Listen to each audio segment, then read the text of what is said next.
इस लेक्चर में हम लोग एम करीम बुक से विस्कोसिटी चैप्टर का क्वेश्चन नंबर 21 से सॉल्व करेंगे।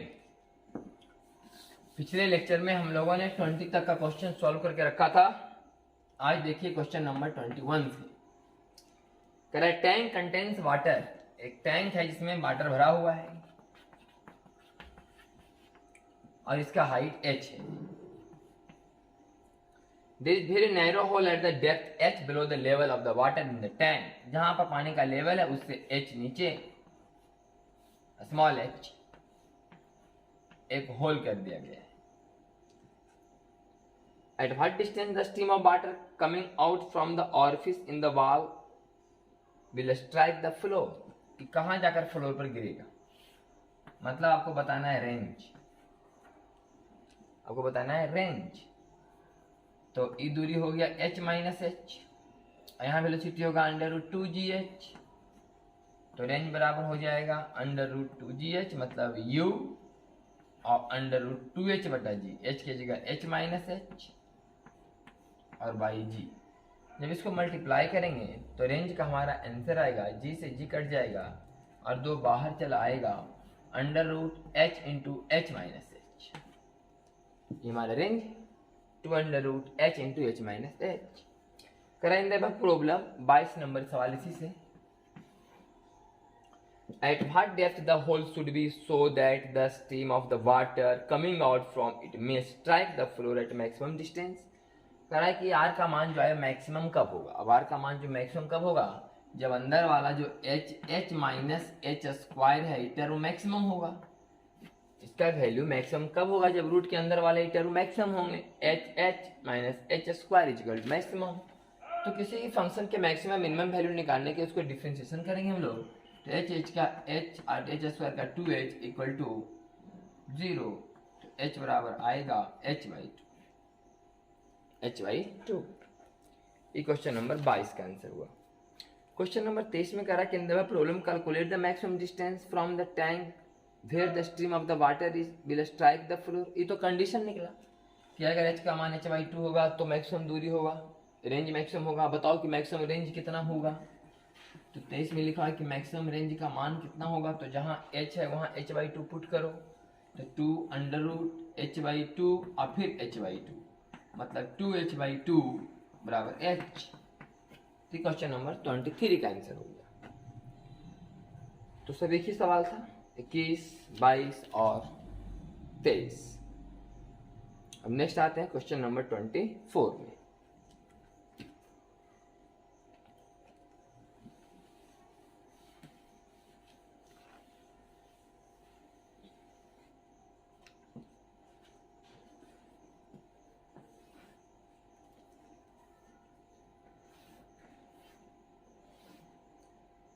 पानी का जहां लेवल है उससे h हाइट नीचे एक होल किया गया है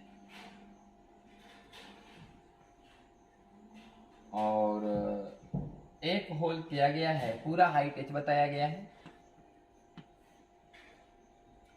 एक होल किया गया है h1 पर, एक हाइट h पर और एक हाइट h1 पर। क्वेश्चन है कि tank contains water up to height capital H। What should be the position of 2 different hole in its wall so that water stream coming out from them may strike the ground at the same point. कह रहे कि कहाँ पर दोनों whole को किया जाए ताकि जो पानी यहाँ से निकले वो ग्राउंड पर सेम जगह जाकर के गिरे। मतलब कि दोनों का रेंज समान होना चाहिए। और रेंज का फॉर्मूला तभी आपने देखा था, रेंज के बराबर क्या आया था 2√h into h minus H. तो इसके हिसाब से तो रेंज होगा 2√h into h minus H, लेकिन इसके हिसाब से रेंज होगा 2√h1 into h minus h1। इसके हिसाब से रेंज होगा कि h पर है लेवल से तो 2√h into h minus H, और ये h1 पर है तो 2√h1 into h minus h1 होना चाहिए। तो हमें निकालना क्या है कि दोनों होल कहाँ है, h कहाँ है और h1 कहाँ है? तो 2 से 2 कैंसिल, रूट से रूट कैंसिल, मतलब h into h minus h बराबर h1 into h minus h1। तो h1 जो है, हाँ ठीक तो है, तो h माइनस h स्क्वायर बराबर h1h माइनस h1 स्क्वायर। तो h कॉमन, तो h माइनस h1 इसको इधर ले आए और उधर चला जाएगा तो h square minus h1 square बराबर h minus h1 into h plus h1। ये वाला कट जाएगा तो आएगा h प्लस h1 बराबर h। इसका मतलब ये भी दूरी कितना है, h। तब ना h प्लस h1 बराबर h। इसका मतलब जितना ऊपर से नीचे होल है उतना ही दूसरा होल नीचे से ऊपर है। ये भी हाइट h है, यहाँ से h और यहाँ से h, दोनों तरफ से अगर h लिया जाएगा तब दोनों ऑरिफिस से ये जो पानी गिरेगा सेम डिस्टेंस पर गिरेगा। तो ये निकालना था कि दोनों होल कहाँ है, ताकि दोनों से जो लिक्विड निकले ग्राउंड पर सेम जगह जाकर गिरे। तो जितना लेवल ई नीचे है h, उतना ही लेवल ई ऊपर होगा h। Question number 25।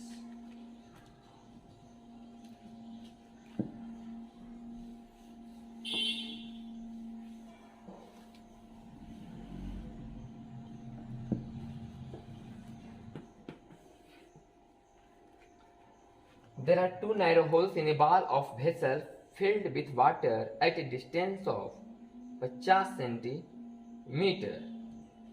There are two narrow holes in the wall of a vessel filled with water at a distance of 50 centimeter. एक ही वेसल है, इसमें लिक्विड भरा हुआ है, इसमें दो होल किया गया है, एक होल मान लो यहाँ, एक होल मान लो यहाँ। और दोनों होल के बीच की दूरी 50 सेंटीमीटर बताया गया है। यहाँ वाला होल और यहाँ वाला होल का बीच की दूरी 50 centimetre. The area cross section of each hole is 0.2 centimetre square. इसका एरिया 0.2 सेंटीमीटर स्क्वायर, इसका भी area 0.2 centimetre square.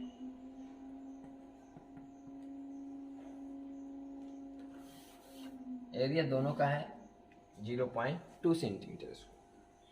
Calculate the distance of the point of intersection of their streams if 140 centimetre cube water is filled in the vessel in every second.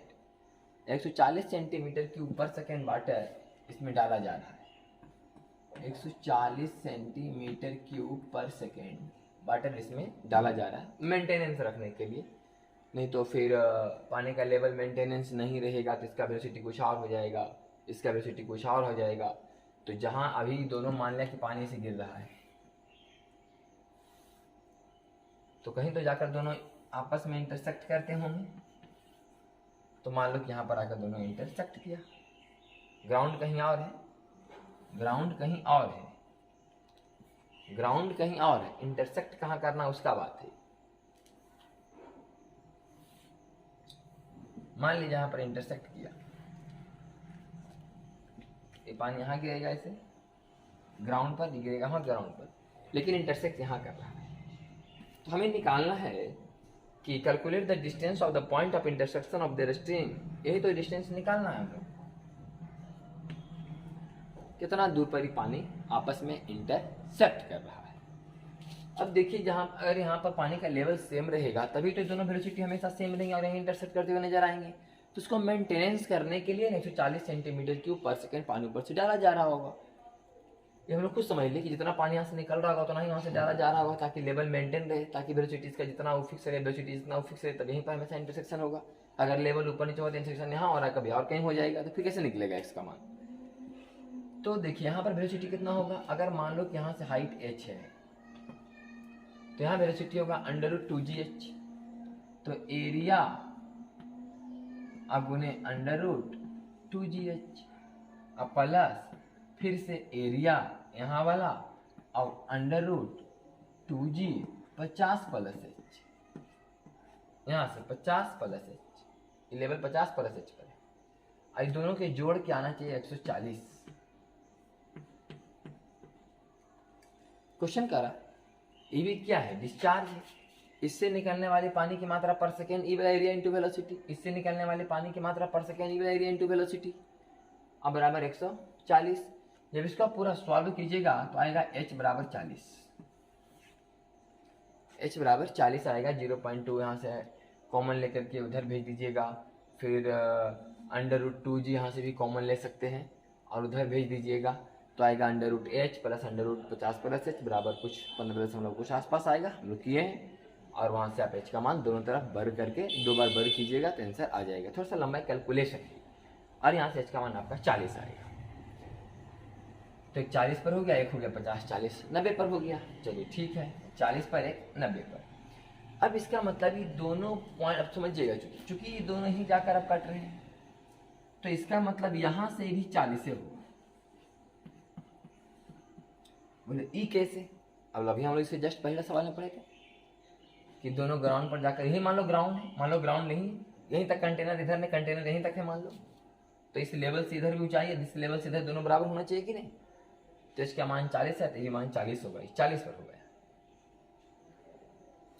तो अगर हमको निकालना है कि यहाँ से x का मान बताओ तो x का मान किसी के सहारे निकाल सकते हैं आप, इसके सहारे भी रेंज निकालो वही बात आएगा, इसके सहारे भी रेंज निकालो वही बात आएगा, किसी का सहारे रेंज निकाल सकते हैं आप। h का मान मेन निकालने का मुद्दा था। जब h निकल गया हम लोग का तो आई बात तो हम लोग अपने मन से बता दें कि 40 सेंटीमीटर होगा। ई निकालने के लिए नहीं बोला जा रहा है, लेकिन ये बोला जा रहा है कि जहाँ पर इंटरसेक्शन वहाँ से दूरी बताओ। तो लेकिन ये जो लेवल है ना यहाँ से 40 सेंट होगा। इसके पहले सवाल में भी हम आपने देखा कि यहाँ से जितना लेवल इधर है नीचे से आपने यहाँ से देखा था, लेकिन इस चीज़ को यहाँ मान लो। नीचे वाले पानी से क्या मतलब है, वेलोसिटी पर असर तो ऊपर वाले पानी से हो रहा है ना। नीचे पानी और होता नहीं होता उससे क्या मतलब है, ऊपर वाले पानी के लेवल से वेलोसिटी पर असर आता है। इसका मतलब यहाँ से लेवल 40 सेंटीमीटर, यहाँ से भी 40 सेंटीमीटर। अब कहीं से रेंज निकाल लीजिए, आपको रेंज का मान जहाँ से निकालना चाहते हैं, अगर यहाँ से निकालना चाहते हैं तो रेंज का फॉर्मूला आपको पता होगा कि रेंज बराबर होता है 2 under root h into h minus h। तो जगह 2 अंडर रूट h का मान इधर से देखो तो 40 इंटू, यहाँ से जोड़ो। अब यहाँ पर ग्राउंड मान लिया गया है हम लोग का, क्योंकि जहाँ इंटरसेक्ट कटा है यहीं पर लेवल मान लिए, तो यहाँ 40 है। तो यहाँ से अगर पूरा हाइट कितना हो, 50 40 40 80 8 5 13 130, 130 माइनस 40 मतलब 90। तो 2 और 9 चौका 36 और डबल जीरो, तो 2 गुने 36 का 60 बराबर 120 सेंटीमीटर। 120 सेंटीमीटर जाकर ही गिरे।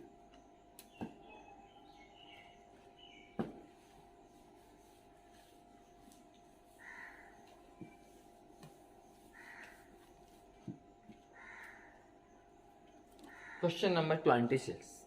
Calculate the viscous force acting on a small spherical ball of glass of diameter 2 mm. एक ग्लास का बॉल है जिसका डायमीटर 2 mm है, मैंने त्रिज्या 1 mm, which is moving with a speed 16 cm per second in a medium of viscosity 4.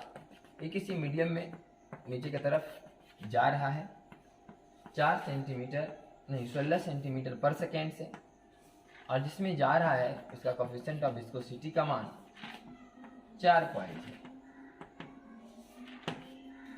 तो निकालिए क्या निकालना है, विस्कस फोर्स F बराबर 6 पाई इटा वी आर। स्टॉक सलाह में हम लोग पढ़े थे F बराबर 6 पाई इटा वी आर। 6 पाई इटा वी आर का मान 1 mm मतलब 1 गुना 10 का पावर माइनस 1 सेंटीमीटर।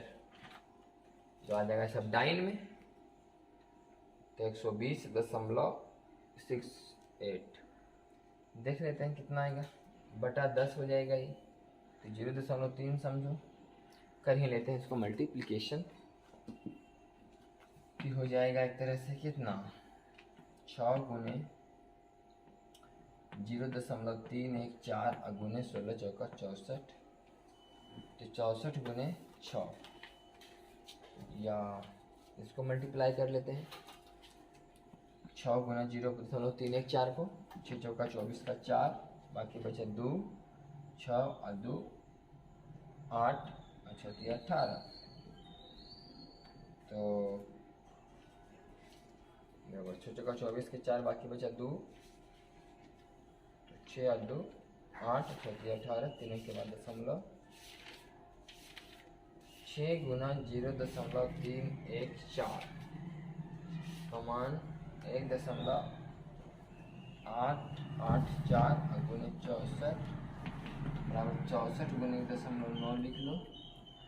64 अगर गुने 19 की जगह 20 रहता तो ये आ जाता 1280,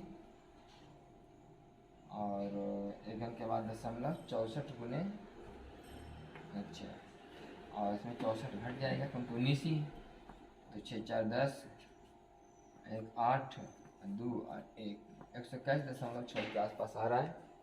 इसमें आंसर है 120.6 वाट, तो 121 लिख सकते हैं। तो आपका जो भी आंसर आएगा ये डाइन में है। तो गुना भाग एक्यूरेट करके आप देखिएगा। इसमें आ रहा है 120.6 वाट के आसपास, हम लोग को भी आया 121.6 के आसपास। तो पाई का मान 319 है, इसमें 22.7 यूज किया गया, बाकी तो कोई दिक्कत है नहीं। थोड़ा एक्यूरेट कैलकुलेटर से करके देखिएगा, आंसर जो आना चाहिए आ जाएगा। 27 में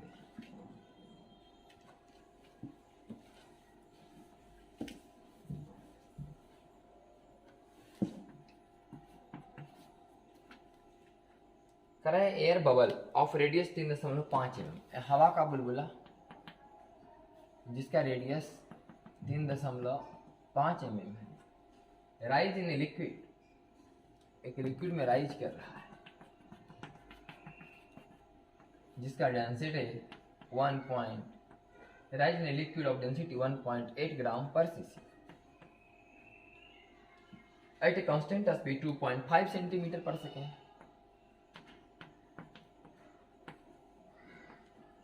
Calculate the coefficient of viscosity of liquid, neglect the density of air, air की डेंसिटी को नेगलेक्ट करना है।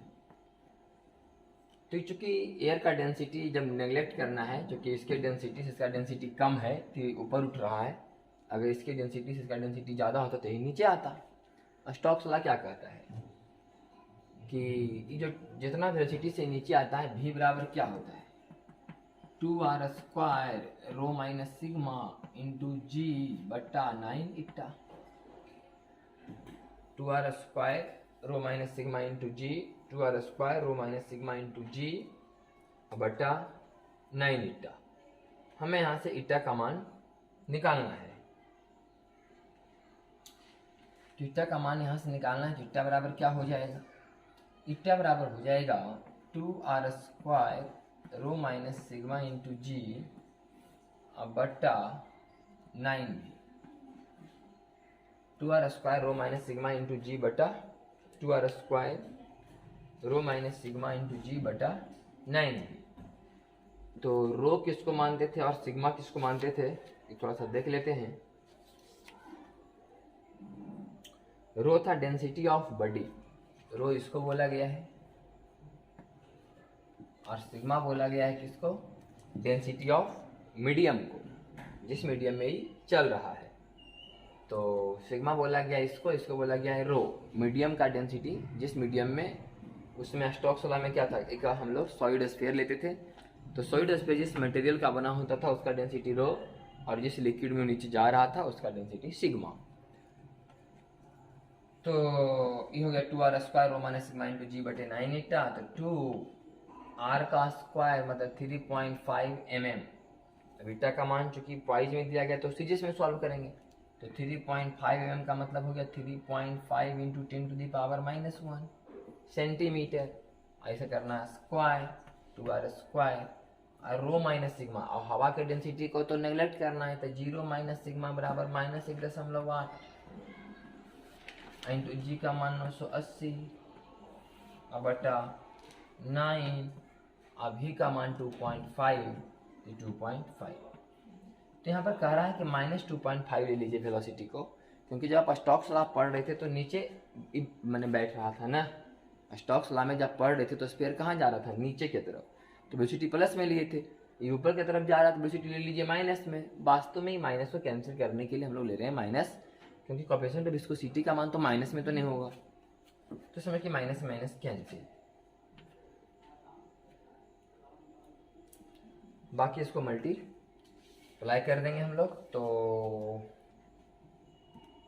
करके देखना पड़ेगा। ऐसे थोड़ा सा देख लेते हैं कि 2/9 3.5/10 का होल स्क्वायर, सही, और ऊपर 1.8 गुना 980/2.5, तो सब गुना भाग किया हुआ इसमें, और लिखा हुआ है 19.20। तो हमारे पास कैलकुलेटर अभी है ही नहीं, तो हम भी ऐसे ही कर लेते हैं। 19.20 के आसपास वैल्यू लिख रहे हैं, अभी इसका गुना भाग अपना करके देख लीजिएगा, तो आपका आंसर जो आना होगा आएगा 19.20 पॉइंट। ऐसा सवाल कोई हार्ड सवाल है नहीं, पूरा फार्मूला बेस्ड सवाल है जो कॉपी में लिखाया गया है, जो आपको पीडीएफ में मिला था क्वेश्चन थ्योरी लिख करके, स्टॉक्स लॉ फार्मूला जाके मिलेगा, एकदम सेम टू सेम मिलेगा।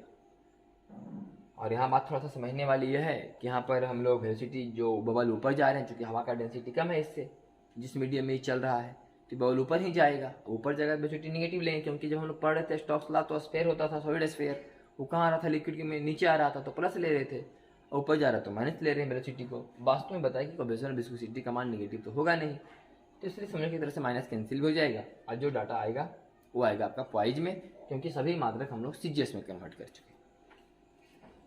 29 नंबर सवाल, 28 नंबर